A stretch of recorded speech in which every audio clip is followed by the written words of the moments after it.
Olivier Racine de 4 Bonjour. histoires, dites, racontez. 4 histoires. Alors, le livre, en fait, n'aurait jamais dû être écrit. J'ai rencontré un jour Michel Onfray dans un bar, on a bu des bières, et il m'a dit, après lui avoir raconté que j'avais rencontré Yann Moix, le chroniqueur chez Ruquier. À l'époque, il ne l'était pas. Oui. Il venait de faire son prix Renaudot 2013. Et donc, à ce moment-là, quand j'ai raconté l'histoire avec Yann Moix, il m'a dit, tu dois absolument raconter cette histoire, et surtout comment Yann Moix s'est comporté. C'est-à-dire mal, évidemment. Et donc, j'avais absolument aucun intérêt d'écrire un livre sur la Corée du Nord. Je ne voyais pas de quoi parler, parce que la Corée du Nord est un endroit, quand on y va, on ne peut que voir ce qu'on voit ou ce qu'on veut nous faire voir. Et par conséquent, si on va sur Internet, on voit ce que les autres ont vu, donc il n'y a pas besoin d'y aller pour voir. Mais en fait, on dit toujours qu'il faut quand même aller sur place pour voir, parce que sinon, c'est comme si on n'y était pas allé. Donc j'y suis allé. Indépendamment du livre qu'il faut que vous achetiez, votre impression, c'est surnaturel à ce point-là? Alors, écoutez, la Corée du Nord, c'est le seul pays au monde où on rentre à l'intérieur d'un pays avec plein de questions. Normalement, un pays, quand on y rentre avec des questions, on ressort avec des réponses. Et vous ressortez avec plus de questions. Avec plus de questions. Donc, moralité, j'étais encore plus frustré, vous voyez, que quand j'y suis rentré. Mais, ce que j'ai vu, c'est mystique, c'est impossible, c'est incompréhensible. Parce qu'on ne sait pas qui on a affaire. On est dans une station de métro, il y a 14 stations de métro, vous n'en avez que 2 ouvertes au public. On prétend que dans ces 2 stations où tout le monde est bien habillé, où tout le monde a l'air sain, tout le monde marche activement pour se rendre d'un point à un autre, on prétend que c'est des acteurs. Donc est-ce que c'est vrai, est-ce que c'est pas vrai? Évidemment on vous dit que c'est pas vrai, on vous dit que c'est des vrais gens qui travaillent. Mais systématiquement, à chaque démarche, à chaque réflexion, à chaque pas à Pyongyang ou en dehors de Pyongyang, c'est l'interrogation. C'est vrai ou c'est pas vrai? Quand on vous voit avec la charmante soldate, vous ne savez pas qui c'est.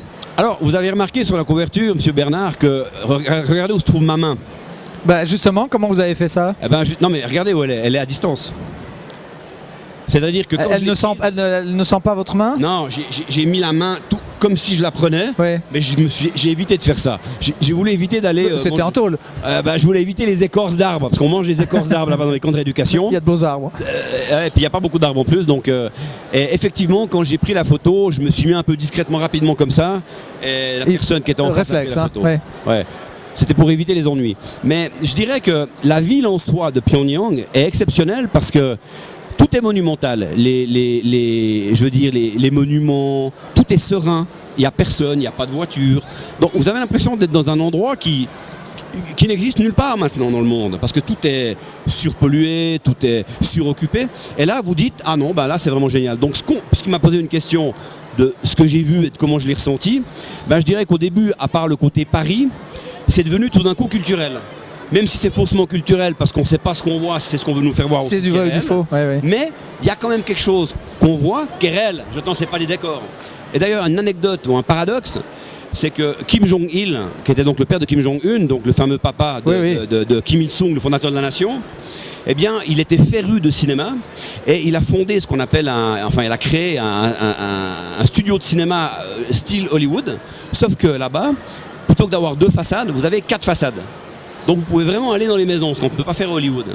Et comme ils n'avaient pas l'intelligence pour faire fonctionner le truc, Kim Jong-il a fait enlever un réalisateur japonais et un producteur, ou je sais pas, japonais aussi, et ils les ont enlevés de manière à ce qu'ils puissent expliquer comment tout ça fonctionne.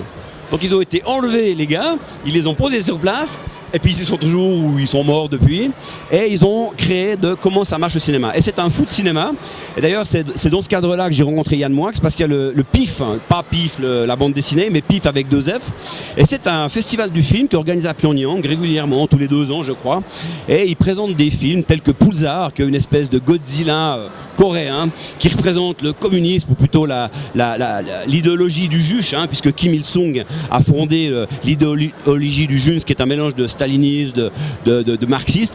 Et en fait, l'idée, c'est l'autonomie du peuple, par le peuple et par l'armée. Et voilà. Et voilà. Et ben, non seulement vous êtes aventurier, mais vous êtes en plus de cela intarissable et très instruit. Ça ne vous étonnera pas. Olivier Racine, on va dédier cette petite émission à 2 personnes.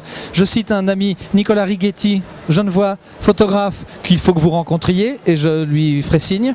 Et puis mon ami Bernard, qui connaît bien la Corée du Nord et la Corée du Sud, et pour lequel, comme vous le savez, vous m'avez confirmé ça, pour les peuples des 2 côtés, il n'y a qu'un seul pays, qui est la Corée. Merci pour votre visite. Merci beaucoup à vous. Servin et Toblerone en Corée du Nord, à lire absolument aux éditions Mon Village. Bon retour avec votre charmante passagère. Merci monsieur Bernard, c'était un plaisir de vous rencontrer, et puis j'espère qu'on se reverra. On se reverra. Bon salon, au revoir.